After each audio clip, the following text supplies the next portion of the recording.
Buenas tardes, buenos días, perdón, como les decíamos, la Comisión de Fortalecimiento Fiscal, que sesiona a mis espaldas en el Salón de Beneméritos, está en un receso que probablemente reinicia de nuevo en 15 minutos. Los diputados están en negociaciones con respecto a el plan de fortalecimiento fiscal y sobre todo en relación con la visita que hizo ayer la ministra de Hacienda al plenario legislativo, donde dirigió a los diputados tratar de volver al plan original en el plano fiscal. Me acompaña aquí el viceministro de Hacienda, don Novi Acosta, quien también ha tenido un papel preponderante en estas negociaciones. Un poco para que nos cuente, don Novi, cómo va el tema, qué tan avanzado están esas negociaciones y si efectivamente las palabras de la ministra ayer en el plenario legislativo cayeron en buen terreno. Buenos días, don Novi. Buenos días. Creo que las palabras de la señora ministra fueron una llamada de atención en relación con el déficit fiscal y la suficiencia del proyecto para poder afrontarlo con los instrumentos adecuados. ¿Qué es lo que pasa? El proyecto tenía una meta de recaudación, se ha ido erosionando en función de las negociaciones de cada uno de los grupos, y ir por debajo del mínimo necesario atentaría contra la posibilidad de definir una estrategia para afrontar el déficit fiscal que hoy nos aqueja. Este año el presupuesto va a presentar un déficit probablemente del 8%, un nivel que representa casi 3 billones de colones que deben ser financiados en el mercado costarricense, y eso significa una presión sobre las tasas de interés, sobre el crédito a los sectores productivos, y podría convertirse en el inicio de una crisis. Resolver el tema fiscal es una responsabilidad del gobierno, que lo ha señalado reiteradamente la ministra, y dentro de esa gestión estamos hoy en estas negociaciones.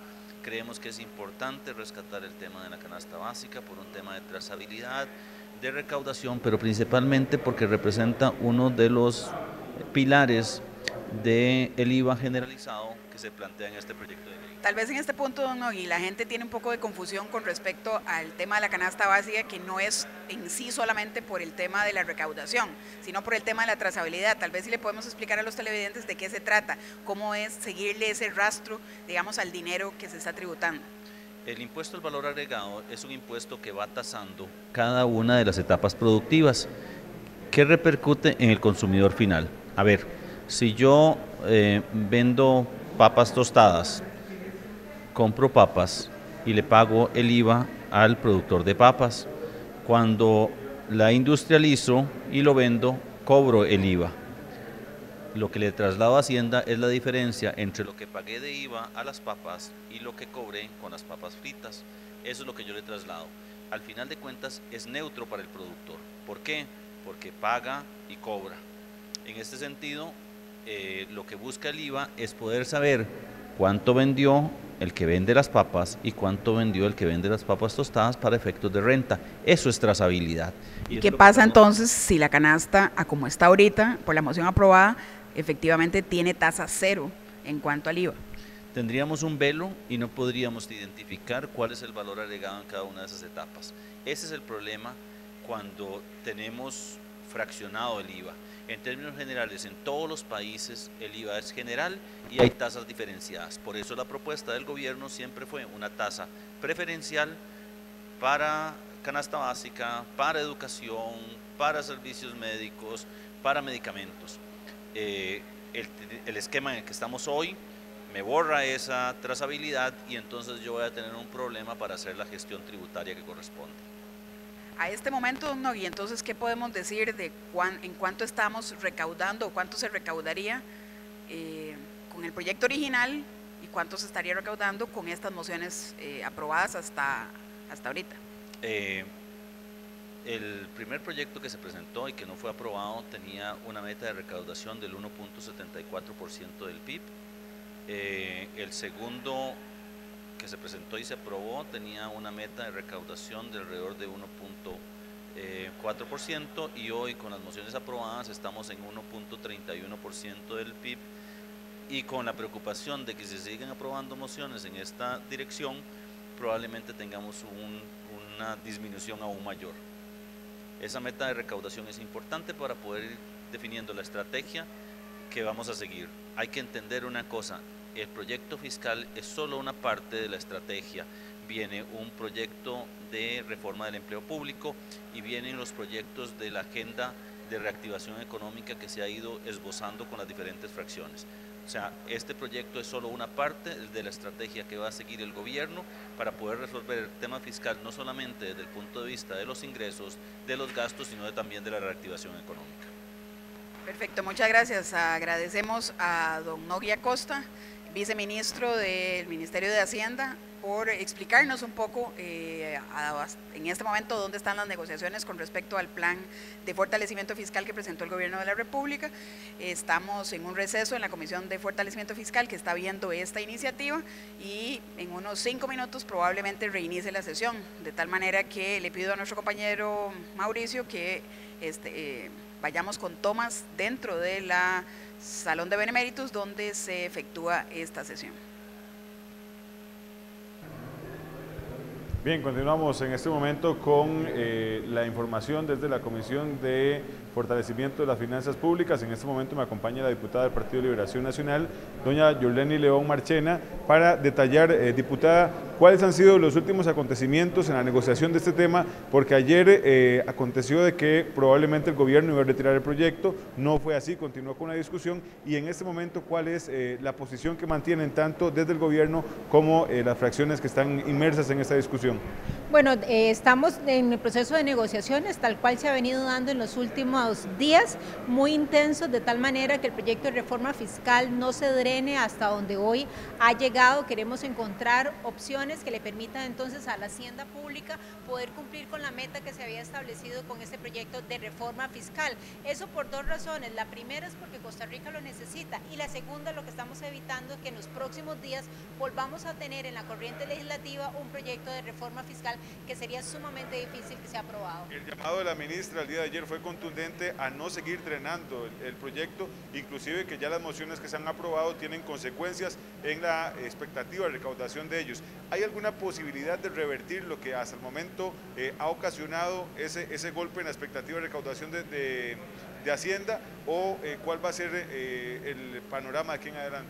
Bueno, la expectativa siempre está, ¿verdad? Hasta el último día que se vean las mociones, hasta la última moción, en este caso, siempre está la posibilidad de que Restauración Nacional quiera cambiar la postura que ha tenido con respecto a este proyecto. De igual manera, la fracción del PIN y del Frente Amplio, que son las tres fracciones que han venido drenando el proyecto de manera significativa. Los 92.000 millones que están haciendo falta en este momento ha sido consecuencia de mociones que ellos han votado en contra. ¿Revertir la posición de su compañero Gustavo Viales es una posibilidad?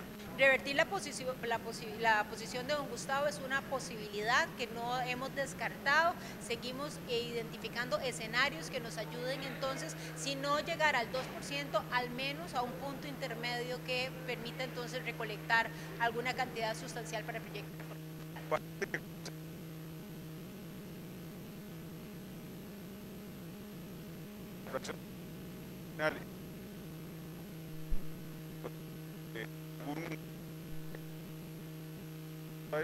No, desde la fracción le puedo decir que nosotros somos muy respetuosos, entendemos la posición de don Gustavo, respetamos la posición de don Gustavo y no hemos hecho ninguna insinuación para que él cambie su postura, porque tendrá los elementos suficientes para verse acomodado en la posición en la que él está. Ese trabajo de negociación le corresponde a Hacienda, me parece que Hacienda lo ha venido haciendo con él, que se han reunido un par de veces y será en el transcurso del día, diríamos que en la sesión de la noche, donde podríamos ver los resultados de esa negociación.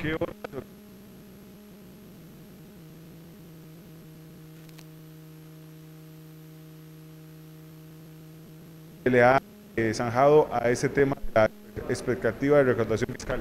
Lo ideal sería al menos que canasta básica quede con un 1% de impuestos. Tenemos varias mociones todavía pendientes de votar que permitirían ese escenario. Digamos que sería el escenario ideal en el contexto que está ahorita el proyecto de reforma fiscal. Hay creo que una moción, ¿verdad? El diputado Abarca Mora presentada en ese sentido de poder poner un 1% a la canasta básica? Tenemos 2 mociones todavía que podrían permitir esa situación y una moción que nos devolvería incluso al escenario al escenario original con el que arrancó el proyecto, donde estaría canasta básica al 2%. El tema de educación, ¿también hay posibilidad de revertirlo?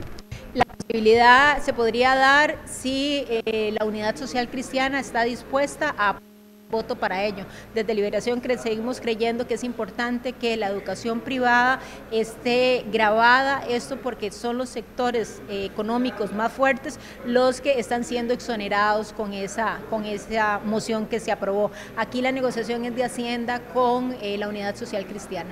Bien, gracias, diputada. Mucho gusto. Bien, la diputada Yorleni León Marchena del Partido Liberación Nacional, detallando cómo marcha la negociación tanto en el tema de la canasta básica como en educación y otras mociones que están pendientes de discusión aún en el tema de fortalecimiento de las finanzas públicas. Recordemos que son alrededor de 876 mociones que fueron presentadas y que este proyecto está mediante el trámite del 208 bis que faculta el reglamento de la Asamblea Legislativa, que agiliza tanto los tiempos de votación como de discusión en el trámite de las mociones. Continuamos con la información desde la sala de Beneméritos, donde se lleva a cabo esta comisión legislativa. Bien, continuamos con más detalle de la información, la posición de las diferentes fracciones. Don Carlos Avendaño del Partido Restauración Nacional. Don Carlos, insiste Hacienda en que es conveniente imponer alguna tasa al tema de la canasta básica. ¿Cuál es la posición y qué negocian también con el Partido Restauración Nacional? Bueno, en este momento con nosotros no están sosteniendo reuniones, conversaciones. Lo que nosotros mantenemos en nuestra posición de que la canasta básica no tiene que estar grabada. Vea, la canasta básica surge en los 80, en la crisis de la administración Carazo, y se crea para la protección de la alimentación de la gente de clase baja, de clase pobre. E históricamente la canasta básica no ha estado grabada, no ha tenido impuestos. Ahora se les ocurrió que la canasta básica también tiene que tener impuestos y nosotros estamos totalmente en contra de esto y mantendremos nuestra posición. ¿Esa posición, don Carlos, se basa en algún estudio o en esa tradición que usted me habla de que la canasta básica prácticamente ha estado siempre exonerada? Mire, ese es un elemento importante porque no nació para una cuestión de comercialización, sino de protección. Pero también nosotros y otros partidos han hecho propuestas para que se graben otros ámbitos.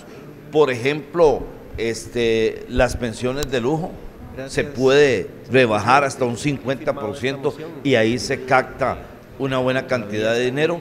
También les hemos dicho que pongan impuestos a los casinos. Tampoco quieren ponerle impuestos a los casinos, a los carros de lujo, a las pautas publicitarias, que sería cualquier cantidad. En fin, hay una gran cantidad de propuestas, pero empecinadamente no, tiene que ser al arroz, a los frijoles, porque como dijo un día la ministra, aquí han estado de fiesta y ahora tenemos que pagar la fiesta. Todos. Pero ¿todos cuáles? Todos los pobres. Por eso quiere meterle al arroz y los frijoles los impuestos. Ese tema de la canasta básica es innegociable para el Partido Restauración Nacional.